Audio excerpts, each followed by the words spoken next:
Comandante de las fuerzas militares asegura que si se comprueba que son militares los autores del vergonzoso acto en Tierra Alta, Córdoba, deberán asumir las consecuencias. Videos muestran hombres con camuflado intimidando a la población. Según la Defensoría del Pueblo, hay una denuncia por un presunto abuso sexual contra una mujer indígena. Una comisión investiga. A esta hora hay presencia de autoridades en Montería.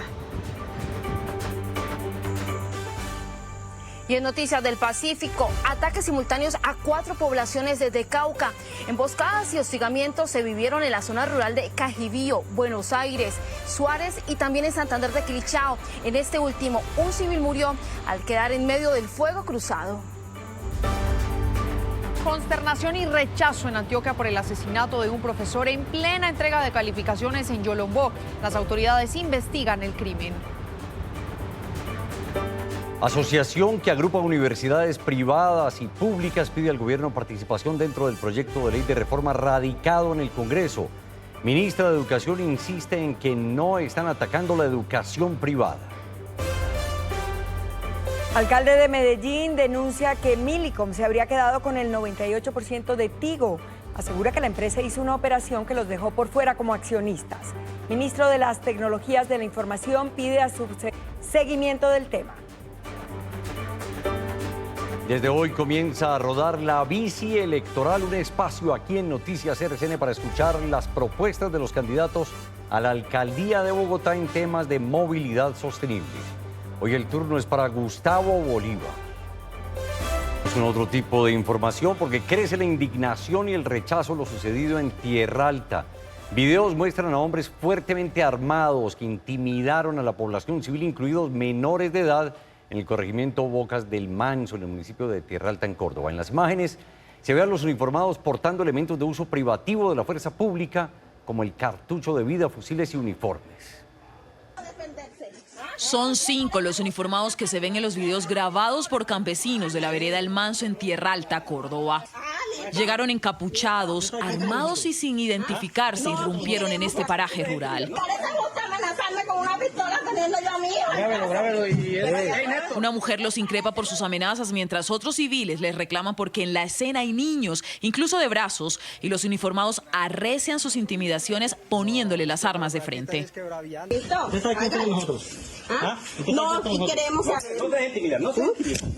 Portan fusiles Galil propio de las tropas del ejército y esta pistola Prieto Beretta que la descarga este uniformado normalmente la usan oficiales de la institución.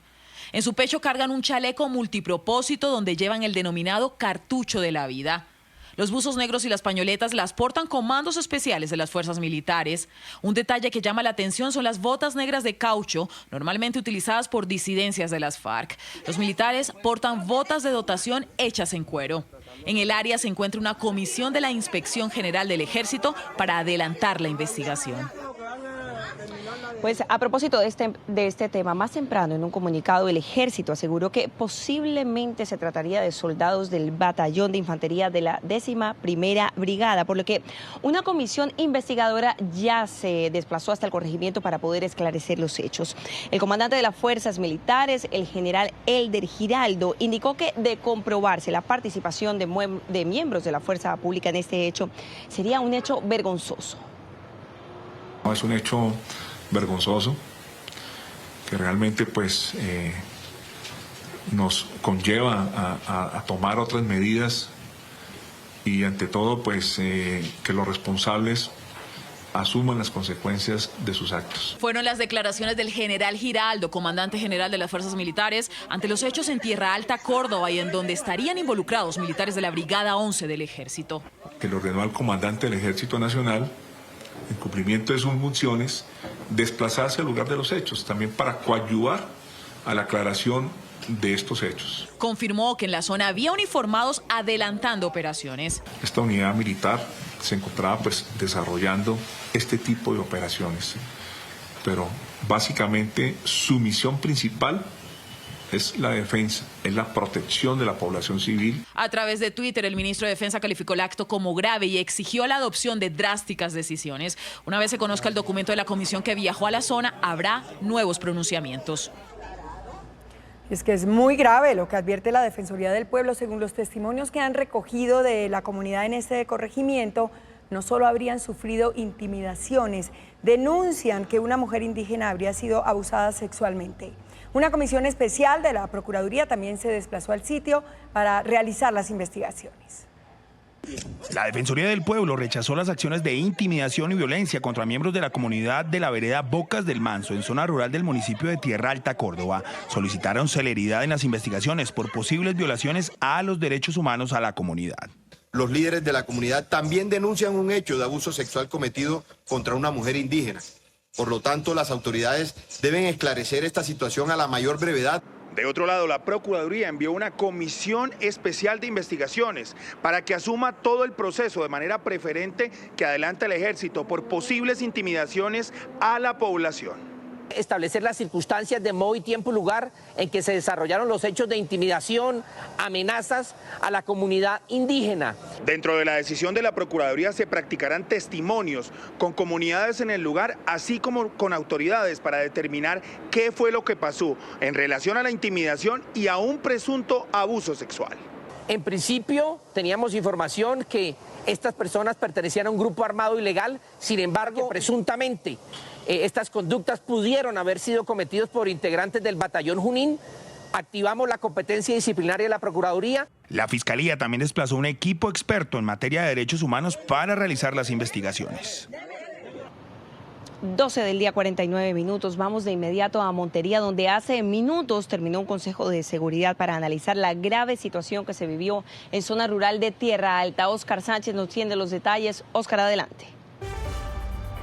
Hola, buenas tardes. Hace apenas unos minutos se realizó aquí en la sede del Departamento de Policía Córdoba ese Consejo Extraordinario de Seguridad presidido por el comandante del Ejército, pero también por miembros de la Fiscalía, la Defensoría del Pueblo, la Procuraduría y por supuesto las autoridades locales. La principal conclusión es que se dispondrá desde el momento de toda una maniobra de seguridad para que las diferentes comisiones de los entes de control puedan llegar hasta la zona e iniciar en firme las investigaciones. La intención es facilitar con total transparencia los requerimientos que tenga Procuraduría, Fiscalía y cualquier ente de control. En este momento no tenemos una precisión exacta de lo que sucedió. Nuestras tropas siguen cumpliendo el régimen constitucional. Estamos apegados a la Constitución y la ley. Ninguna de estas actividades hace parte de lo que pudiera pensarse en algún momento. Tanto la Defensoría del Pueblo como la Procuraduría ya han anunciado comisiones especiales que en estos momentos se dirigen al sector de los hechos en Bocas del Manso. Seguiremos muy pendientes de esta información desde Montería con Óscar Sánchez Oviedo, Noticias RCN. Vamos ahora con noticias del Pacífico porque recrudeció la violencia en Cauca. 4 municipios en el norte de ese departamento en las últimas horas fueron blanco de ataques. Precisamente en Mondomo está Carlos Andrés Gómez, donde un civil murió y otro más resultó herido en medio de los hostigamientos a la estación de policía. Carlos, adelante. Ingrid, televidentes, buenas tardes. Así es, la saludo y los saludo desde el parque principal aquí en Mondomo. A las 4:30 de la mañana este fue el campo de combate. Los presuntos disidentes de las FARC se ubicaron en ese sector, en el gimnasio público, y empezaron a disparar hacia este sector. Miren, el tradicional letrero de Yo Amo Mondomo pues es testigo de la cantidad de impactos de proyectil de arma de fuego, incluso proyectil de grueso calibre, hasta el corazón de Mondomo fue atravesado. El hecho pues que hoy lamenta a toda esta gente, todos estos habitantes, es justo en este punto. A esa hora, 4:30 de la mañana, ya habían llegado campesinos que estaban haciendo fila para hacer cobros de renta solidaria, etcétera, y uno de ellos fue impactado ahí en la cabeza. Infortunadamente ahí falleció, y también en ese punto un adulto mayor resultó gravemente herido. La senda de terror causada por los violentos empezó a la medianoche en la vía entre Timba y Suárez con la emboscada a tropas de la Tercera División. Bandidos de estas estructuras de la Jaime Martínez atacan demencialmente un convoy militar, afectando 7 soldados profesionales, afortunadamente ellos con heridas leves en miembros inferiores y superiores. En Mondomo, los disparos se anticiparon a despertar a los habitantes. Aquí un grupo de campesinos que había madrugado a hacer fila para cobrar el auxilio de renta ciudadana quedó en medio del fuego cruzado. Uno de ellos murió y otro resultó herido. Estaban disparando hacia la estación y no podíamos salir por la puerta. Cuando ya logramos salir hasta acá, pues habían personas de este lado, les dijimos que se atravesaran para refugiarlos. Pues por el miedo a las balas ellos no se refugiaron. En Suárez, la base del ejército y la estación de policía también fueron blanco de los alzados en armas. Cuando los bandidos intentaban atacar la base de transición intermedia en el municipio de Suárez, los soldados reaccionan de manera oportuna, capturando un sujeto y dando de baja a otro. En el corregimiento El Carmelo, los policías resistieron 50 minutos de intenso fuego de ametralladora. Y atención que un hecho grave de violencia se presentó en el sur del departamento del Cauca. Piamonte es el municipio más apartado de esta región. Hasta la vivienda de la exalcaldesa y actual candidata a la alcaldía de esa población ingresaron 3 hombres armados. Le dispararon, la dejaron gravemente herida y tuvo que ser trasladada a la ciudad de Mocoa, en Putumayo, donde recibe atención médica. Alexandra Cuellar fue alcaldesa en el periodo 2008-2011. Una vez conocidos los hechos, inmediatamente se despliega toda la capacidad institucional en coordinación con la Fiscalía General de la Nación para tratar de establecer las circunstancias de tiempo, modo y lugar e identificar y dar con la captura de los responsables de este lamentable hecho. Hablaba el comandante del Departamento de Policía del Putumayo, porque ese municipio, como les decía, es el más apartado de esta región y tiene jurisdicción de la policía de ese departamento. Nos vamos a despedir desde Mondomo. Miren, también la biblioteca municipal fue impactada, el polideportivo, la plaza de mercado, todo sufrió impactos de los proyectiles de arma de fuego disparados por presuntos disidentes de la columna Jaime Martínez de las FARC. Es la información desde el norte del Cauca con la cámara de Bolívar Gómez, Carlos Andrés Gómez, Noticias RCN. Carlos, gracias. Lamentable eso que está ocurriendo, sobre todo porque la comunidad finalmente es la que resulta más afectada. Y seguimos ahora porque hay rechazo al indignante mensaje de las FARC, donde señala que los mandatarios locales en Nariño serían los responsables del desplazamiento de las comunidades en los Andes y Samaniego. Sebastián Yepes, buenas tardes. ¿Qué dicen las autoridades departamentales? Muy buenas tardes. Y las autoridades departamentales han rechazado contundentemente este pronunciamiento hecho por el grupo armado ilegal, donde señalan a los mandatarios locales y a la guerrilla del ELN ser los que han generado los desplazamientos en los municipios. En las últimas horas, el gobernador de Nariño, John Rojas, se pronunció ante este comunicado y resaltó los esfuerzos innumerables que se han hecho por parte de los alcaldes de estos municipios para retornar la tranquilidad a estos municipios. Recordemos que son 3.600 las personas que aún permanecen desplazadas en las cabeceras municipales. Rechazamos de manera contundente las amenazas que han recibido los alcaldes de los Andes Sotomayor y del municipio de Samaniego por parte de las disidencias de las FARC. Somos testigos que los alcaldes lo que han realizado es la atención humanitaria de más de 2.000 personas que han sido desplazadas. Muy bien, pues ahora la comunidad, las autoridades departamentales también insisten en ese llamado a los grupos armados ilegales para que cesen estas amenazas contra la población civil, la fuerza pública y los mandatarios locales. Esa es la información que registramos desde el departamento de Nariño. Sebastián Yepes, Noticias RCN. Feliz tarde, Sebastián, en Pasto. Y es muy lamentable nuevamente y se registra un caso de feminicidio en Bogotá. Una mujer de 29 años recibió múltiples heridas con arma blanca. La víctima ya había denunciado varias agresiones por parte de su expareja, por lo que tenía orden de alejamiento. El hombre, quien aún no ha sido capturado, habría dejado el cuerpo en una zona boscosa cerca a un caño. Adriana Morales, de 29 años, es la cara más reciente de la violencia contra la mujer en Bogotá. El pasado 5 de septiembre, su cuerpo fue hallado sin vida, con múltiples heridas ocasionadas con arma blanca, cerca de un canal de aguas en la localidad de Kennedy. Sin embargo, para sus familiares, duró varios días desaparecida. Pues nos acercamos a Medicina Legal, di toda la descripción, expliqué toda la situación y la persona que me atendió me comentó que el día martes en las 6 de la mañana había ingresado una mujer con una descripción muy parecida a la que yo estaba entregando. Me la mostró y efectivamente pues era ella. La última vez que se supo de ella fue el 4 de septiembre en horas de la noche, cuando salió a verse con su expareja, con quien tiene una niña de 3 años. Amigos describen que ya había sido agredida por el hombre. Ella duró con él 3 años y ella me decía que la drogaba, o sea, con pastas, la mantenía dormida, la golpeaba. La policía corrobora si el carro que la recogió en su apartamento en Fontibón sería el mismo que la arrojó sin vida en Kennedy. Hay unas hipótesis, unas líneas de investigación. Una de las más fuertes es que obedece a una situación personal. Adriana deja 2 hijas menores de edad y este lamentable hecho se suma a otros 15 feminicidios registrados en la capital durante el año. Y nuevo caso de robo a una entidad bancaria en Bogotá en menos de 24 horas. Un hombre con arma de fuego amenazó a la cajera de un banco para que le entregara el dinero. La valiente mujer le dio algunos fajos de billetes mientras que activó el botón de emergencia. Las autoridades lograron capturarlo en la misma entidad dentro de un centro comercial. Se da una importante captura de un ciudadano colombiano, el cual con arma de fuego intimida a la cajera despojándola de algún dinero. En una oportuna reacción, de manera inmediata se logra la captura de este sujeto. Se incauta un arma de fuego. Este ciudadano de manera inmediata es puesto a disposición de la autoridad competente y ahora tendrá que responder por estos delitos. Vamos con noticias del departamento antioqueño. Hay tristeza y rechazo entre la comunidad estudiantil del municipio de Yolombó, pues asesinaron a uno de sus maestros. Steven Chalarca Marulanda se encontraba en plena entrega de calificaciones con padres y estudiantes cuando delincuentes llegaron y lo sacaron de la institución educativa Guillermo Aguirre. Gabriel Villa, ¿qué se sabe de los responsables? Buenas tardes.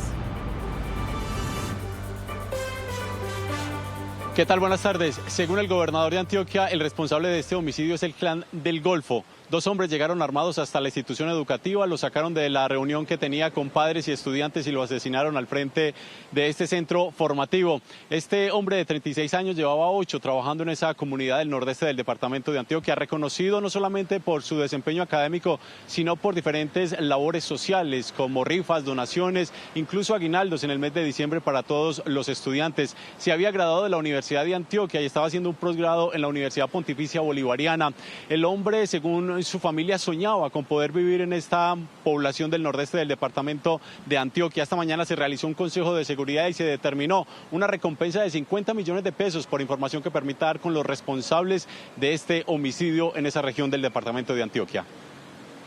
Lo sacaron cuando estaba teniendo una reunión con algunos padres de familia, algunos estudiantes, y lo asesinaron con un número múltiple de impactos. Algunas de las conclusiones del Consejo de Seguridad es designar una cápsula de investigación por parte de la policía y la fiscalía para que antes de lo posible se encuentren los responsables del homicida de este docente que se presentó allí en esta región del departamento de Antioquia. Información desde Medellín, Gabriel Villapérez, Noticias RCN. Condolencias para su familia, Gabriel, muchas gracias. Vamos a seguir con noticias del occidente del departamento antioqueño porque un incendio dejó 30 damnificados, se consumió varias viviendas, esto en un barrio de invasión del municipio de Dabeiba. Una conexión irregular habría sido la causa de las llamas. Solo el espacio donde estaban las construcciones quedó del incendio que consumió 8 viviendas en el sector La Meseta, una invasión en el municipio de Dabeiba. Sin hogar, sin nada, sin perro, sin nada. Una conexión irregular sería la causa del origen de las llamas. Tuvimos un cortocircuito por causa pues, de tener aquí en La Meseta una energía que no es apta para la comunidad, que es de contrabando. Esta es una invasión donde viven 725 familias, ubicada a un costado de la vía que conecta a Medellín con la región de Urabá. Yo estaba trabajando, ¿cierto? Cuando regreso encuentro la casa ya iniciada, quemada, desastre total y todas las perdiciones de la casa, todo quedó quemado. Tejas, metros de lona y baterías sanitarias están dentro de las necesidades que requieren estas familias. Bien, cambiemos de tema y hablemos ahora de la recién radicada reforma a la educación. Rectores de reconocidas universidades del país le están pidiendo al gobierno nacional ser tenidos en cuenta en la construcción de este sistema que están proponiendo. Por su parte, la oposición está pidiendo que se definan los alcances del concepto de derecho fundamental, que es uno de los pilares de este proyecto. Entre otras cosas, el documento dice que el preescolar iniciaría desde los 3 años de edad. La reforma que propone el gobierno nacional busca declarar la educación como un derecho fundamental, ya que actualmente en la Constitución se establece como un servicio público.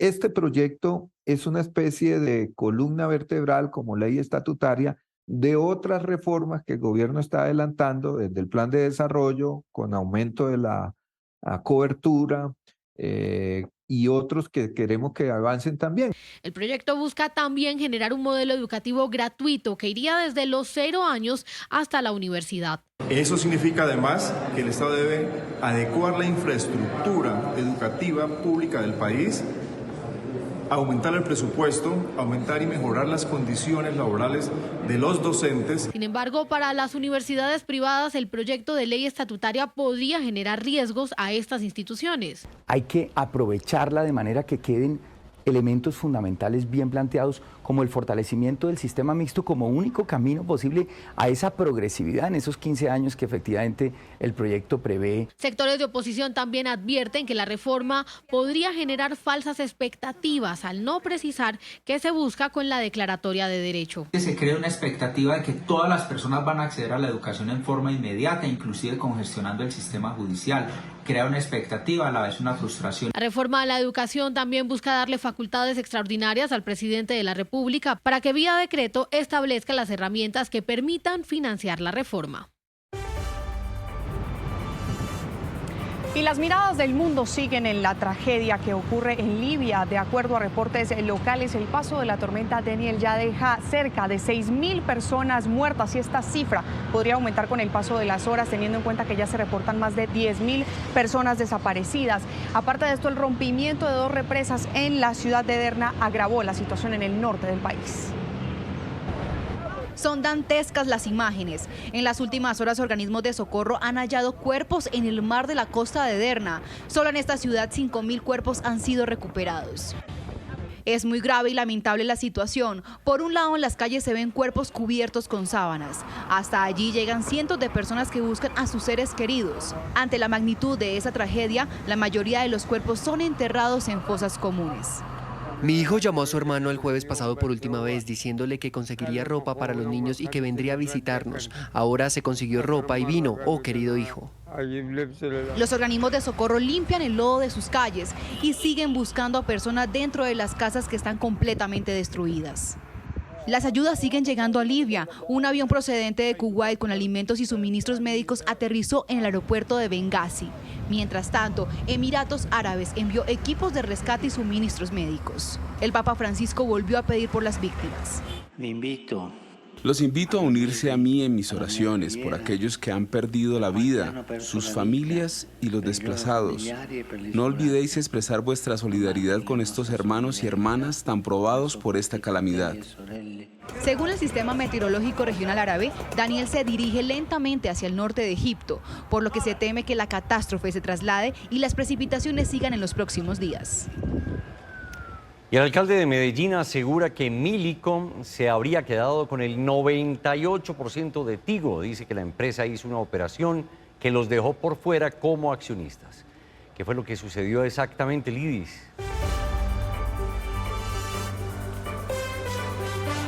Felipe, muy buenas tardes. Pues mire, se anticipó entonces, o se habría anticipado entonces, la decisión que el ministro de las Tecnologías de la Información anunció hace 2 días, porque él les dio plazo hasta el 9 de octubre, precisamente para que se tomara una decisión con respecto a qué se iba a hacer con la capitalización de Tigo. ¿Qué pasó esta mañana? Hubo una reunión que, según el alcalde de Medellín, no se contó con el voto suficiente o con los votos de EPM y terminó EPM con una reducción de sus acciones y pasó a tener solamente el 2% de estas.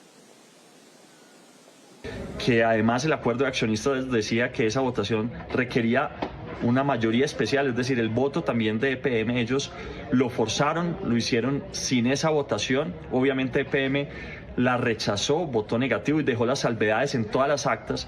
Le pedimos a los órganos de control, le pedimos al gobierno nacional que salgan en defensa del patrimonio público, que no permitan que esto ocurra, que nos dejen sin empresa.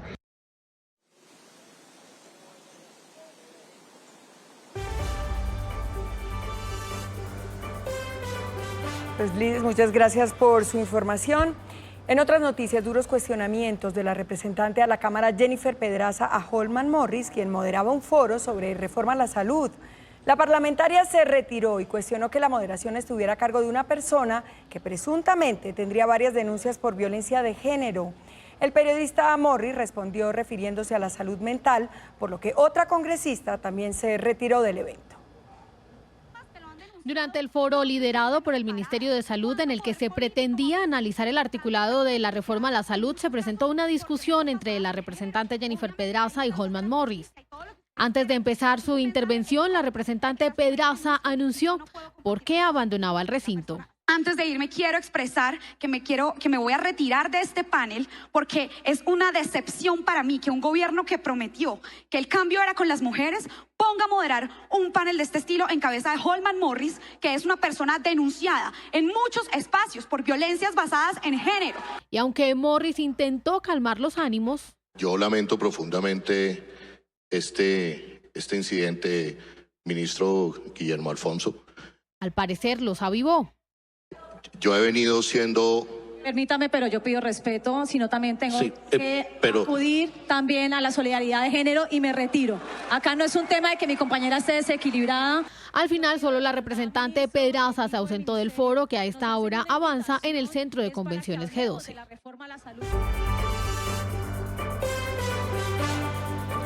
Desde hoy comienza a rodar la vía electoral, un espacio aquí en Noticias RCN para escuchar las propuestas de los candidatos a la alcaldía de Bogotá. Hoy el turno es para Gustavo Bolívar del Pacto Histórico, quien le contó a Esteban Pérez algunas de sus estrategias para combatir la inseguridad en la capital.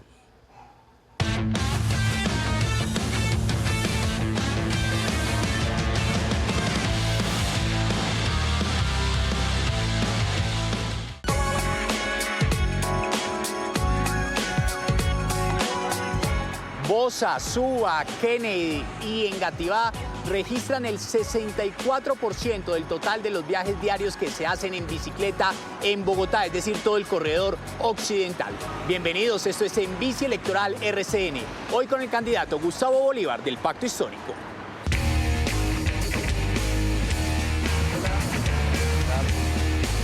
Candidato Gustavo Bolívar, ¿cómo le va? ¿Qué cuenta? ¿Bien? Mucho gusto, bienvenido a En Bici Electoral RCN. Gracias, hermano. ¿Qué tal? Chévere. ¿Cómo le va a usted con la bicicleta? A mí me va muy bien. Yo toda la vida he tenido ciclas. Sí. Sino que ya después aquí en Colombia por los problemas de seguridad no pude volver a andar en cicla, pero cuando voy a Estados Unidos sí siempre ando en cicla. ¿Cómo vamos con el tema de las bicicletas en Bogotá si llega Bolívar a ser alcalde de la ciudad? Yo creo que más que ampliar a más kilómetros, los que hay, que ya son cerca de 614 kilómetros, empezar a conectarlos para que la gente realmente pueda rodar por toda la ciudad. Ya vamos a hablar de todo eso. Le propongo que empecemos a rodar de aquí para abajo por la 26.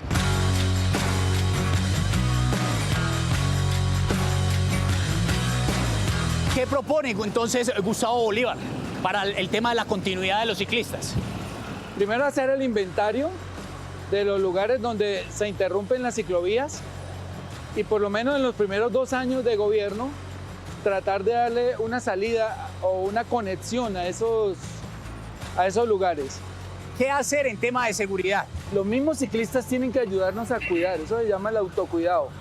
Si un ciclista compra una cicla robada, está empujando al ladrón a robarse otra. Entonces, si uno compra una cicla robada, pues le está diciendo al tipo, venga y vaya y mate a otro para que robe otra cicla. Una rotica ahí. Vale.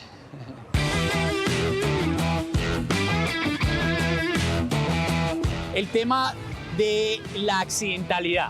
Ciclistas junto a los motociclistas siguen siendo los actores viales que más fallecidos y más lesionados ponen aquí en la capital. hay que concientizar a la gente que ese, como lo dicen muchas campañas, ese ciclista puede ser un familiar suyo y aunque no lo sea, tiene que ponerse en el lugar del ciclista que va desprotegido. ¿Qué pretende hacer Gustavo Bolívar si llega a la alcaldía con la carrera C? El corredor verde es un exabrupto desde el punto de vista arquitectónico, urbanístico, y desde el punto de vista financiero no es viable.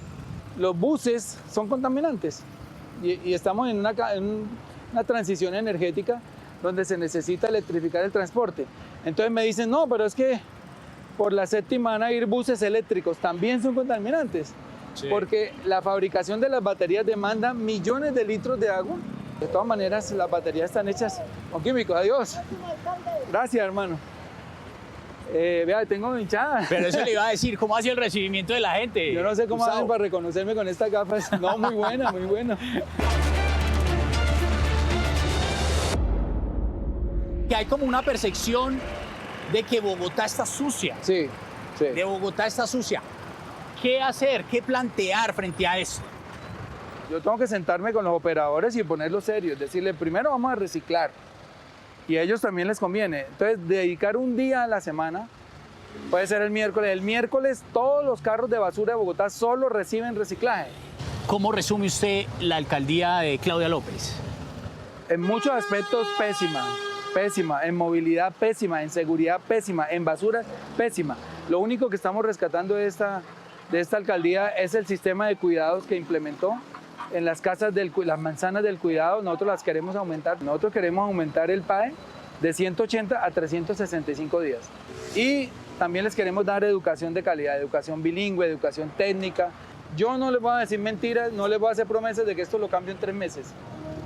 Hay candidatos ya diciendo que acaba la inseguridad de Bogotá en 3 meses. Eso es paja. Entonces yo prefiero decirle a la gente, mire, sí, vamos a poner más policías, más cámaras, todo lo que dicen, el bla, bla, bla que dice todo el mundo, porque se necesita, hoy están atracando a la gente, pero yo sí quiero atacar las causas estructurales. Candidato, seguimos pedaleando un rato más. Vamos a darle.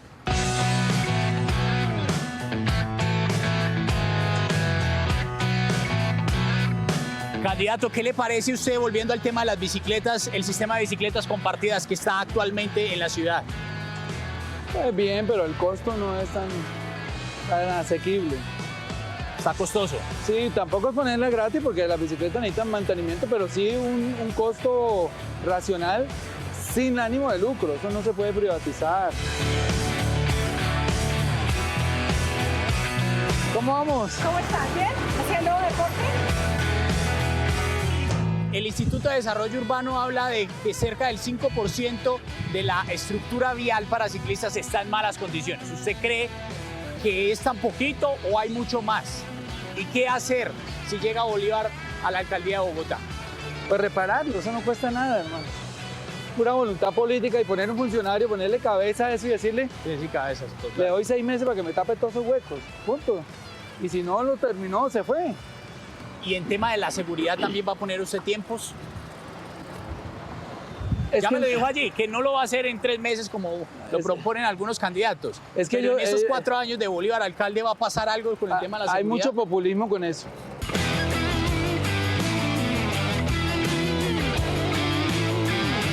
Entonces, si queremos meterle los 7.000 policías que faltan, gastaríamos mínimo 10 años. Entonces, por eso yo propuse, traigamos a los expolicías, a los policías que se han pensionado, le volvemos a pagar otro sueldo aparte de la pensión, porque son personas que ya saben manejar el arma, ya saben manejar el radio, conocen los códigos. Traigamos a esos policías mientras se entrenan los otros. Pero entonces, ¿cómo garantizar seguridad, por ejemplo, en las ciclorrutas, sabiendo que ahorita nos decía también policías? Sí, policías y ciberinteligencia, hermano.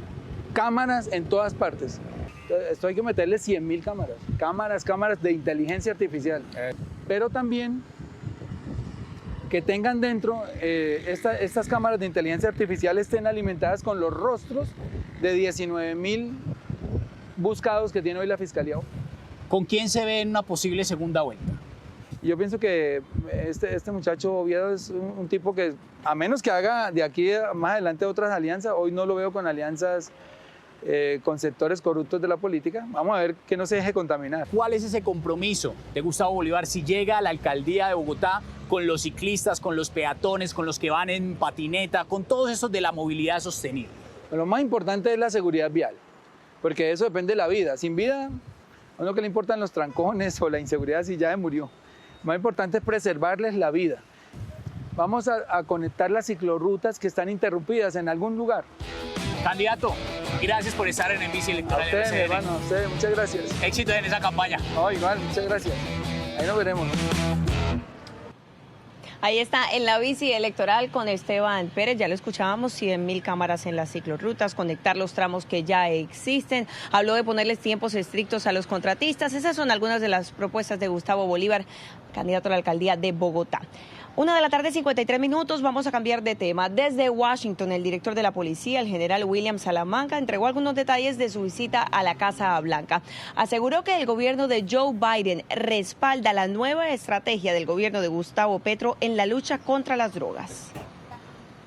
Hemos incautado algunas dosis de fentanilo con el apoyo de agencias de los Estados Unidos. Hemos incautado también dosis en Cartagena, en Medellín y en Bogotá. Decirles a los televidentes que policialmente estamos haciendo todos los esfuerzos para concentrar las capacidades y preparar a la sociedad colombiana, sobre todo en prevención, ante la llegada de este monstruo. 1:54 p.m, hacemos una pausa para comerciales, pero ya regresamos con más noticias RCN. Seguimos y atención a esto, la multinacional Millicom aclaró que EPM mantiene la posibilidad de aportar su parte del capital y mantener su participación accionaria. Señala que en la asamblea que se llevó a cabo se reafirmó la necesidad de realizar la capitalización de la empresa por un monto equivalente a $150 millones y esa capitalización no representa la disolución de los accionistas.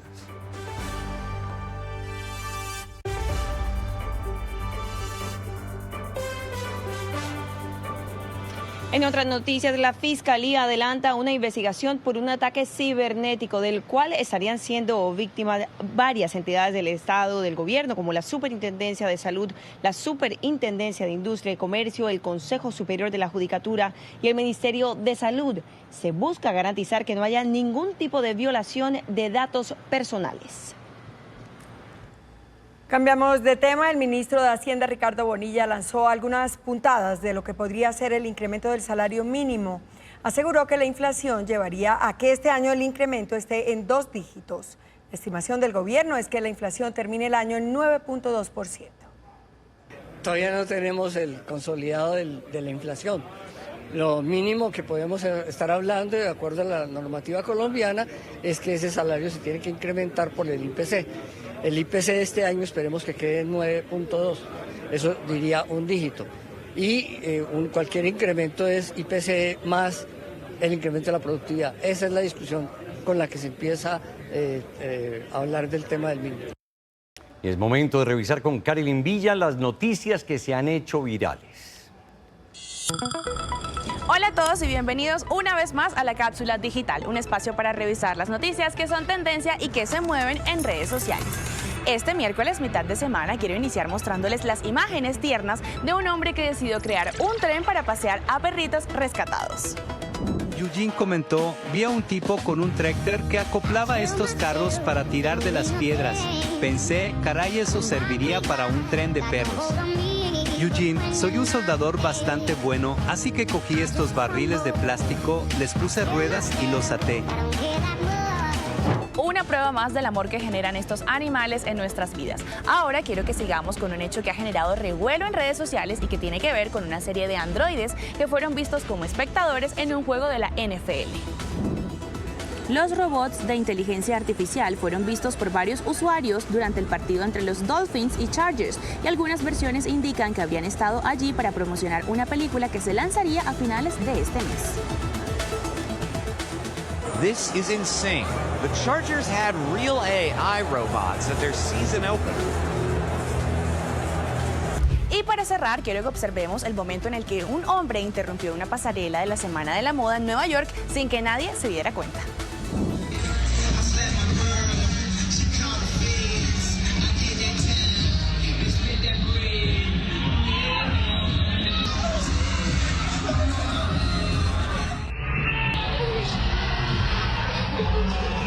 Esto fue todo en la cápsula de hoy. Recuerden que estamos a tan solo un clic y encontrémonos en noticiasrcn.com. Y hablamos ahora de los centros Intégrate para población migrante. El gobierno nacional, las alcaldías de 9 ciudades y USAID, la Agencia de Cooperación de Estados Unidos, avanzan con la estrategia que brinda asistencia a migrantes y población retornada para mejorar su situación en el país. En la localidad de Engativá se encuentra uno de los 11 centros Intégrate que recibe y orienta con empatía y generosidad a la población migrante, colombiana retornada y residentes de la localidad.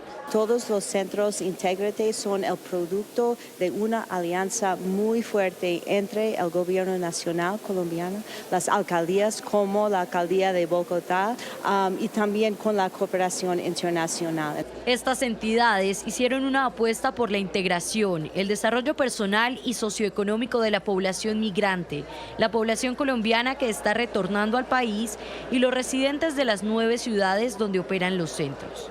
Uno de los desafíos principales que enfrentaban los migrantes recién llegadas era la falta de información sobre los servicios que pueden acceder acá en Colombia. Aquí las personas pueden acceder a servicios migratorios y de regulación, solicitar SISBEN, recibir orientación para acceder a servicios de educación y salud, asesoría jurídica, de empleabilidad y psicológica. Es muy bonito para nosotros como administración distrital darnos cuenta que todos los recursos que se invierten en los centros Intégrate son muy bien usados porque la población puede acceder a sus derechos y puede cubrir sus necesidades viniendo acá. En los 11 centros Intégrates a nivel nacional, ubicados en Bogotá, Medellín, Cali, Bucaramanga, Cúcuta, Riohacha, Santa Marta, Barranquilla y Cartagena, han logrado atender a más de 90.000 personas y aportar en su proceso de integración, crecimiento y logro de sus metas. Con esta noticia hacemos una pausa y ya regresamos con más.